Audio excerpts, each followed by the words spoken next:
Hmm, ang liit niya guys. So, parang ayaw siyang pakainin ng parents niya. Kaya pinapakain ko na lang. Oh, kawawa naman oh. Ang liit. Ayan, kumakain naman siya. Kutsara lang, hindi niya pwedeng i-syringe to kasi marulunod siya. Marunong naman siya. Ayan. Ayan. Ayan pag pinapakain siya.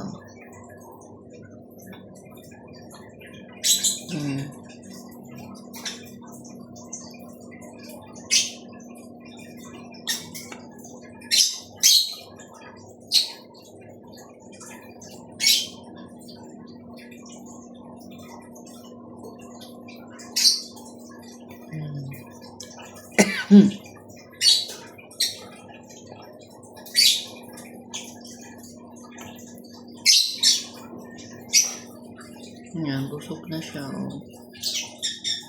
Pag nakita niyong lubo na yung parang sa likuran niya. Ayan. Sa likuran niya. Ayan. Ibig sabihin. Ayan. Yung dalawa magkabilaan yan eh. Sabihin busog na.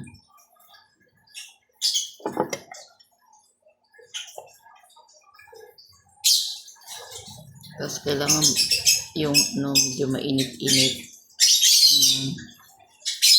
Malakas niyang kumain, no?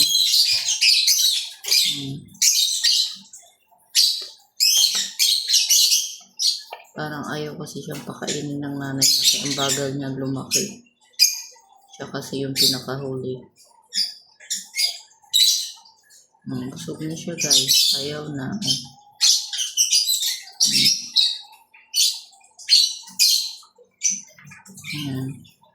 Pag busog na, sana lang ayaw.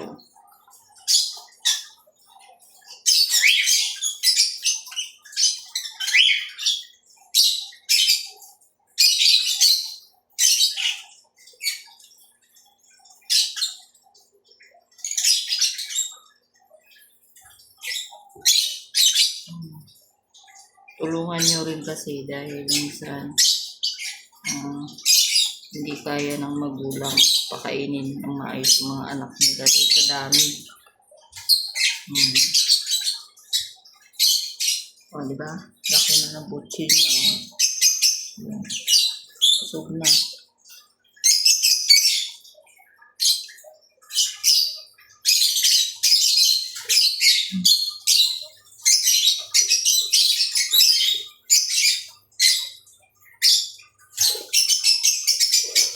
Ayan, kakain pa kaya ito. Try natin. Ito yung pinakamalaki guys. So, parang anak ng sisiyo. Ay! Busog na siya. Ito yung nauna na kakain ko.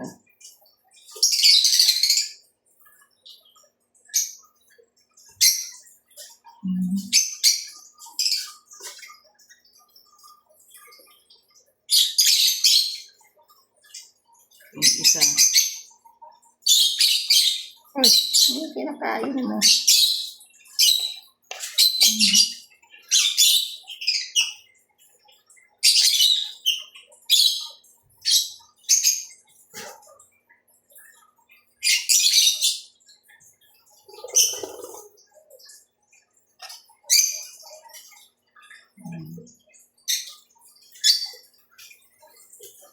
Ay!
Busog siya, guys.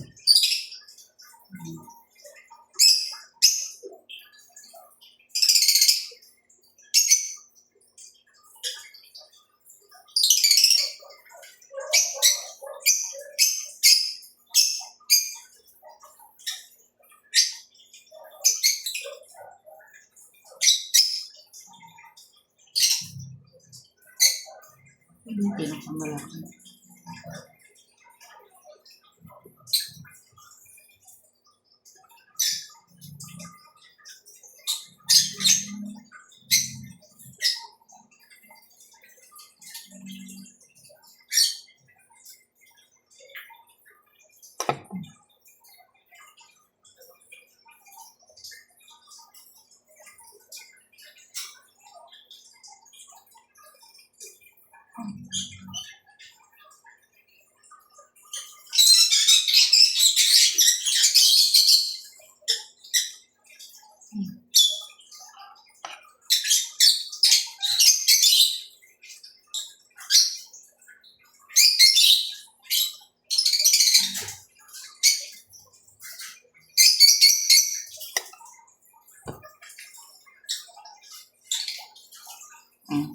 Busog na yung mga anak nyo.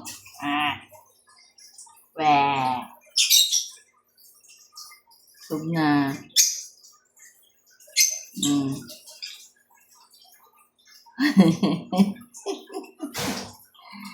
Ayan, yung butchi mo mukha ng yagbos. Oh. Ayan, yung butchi niya mukha ng yagbos.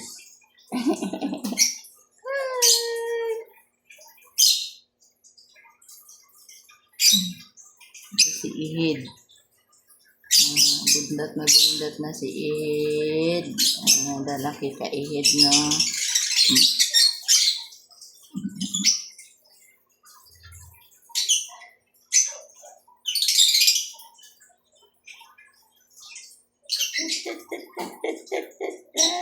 Ang cute na.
sa likod.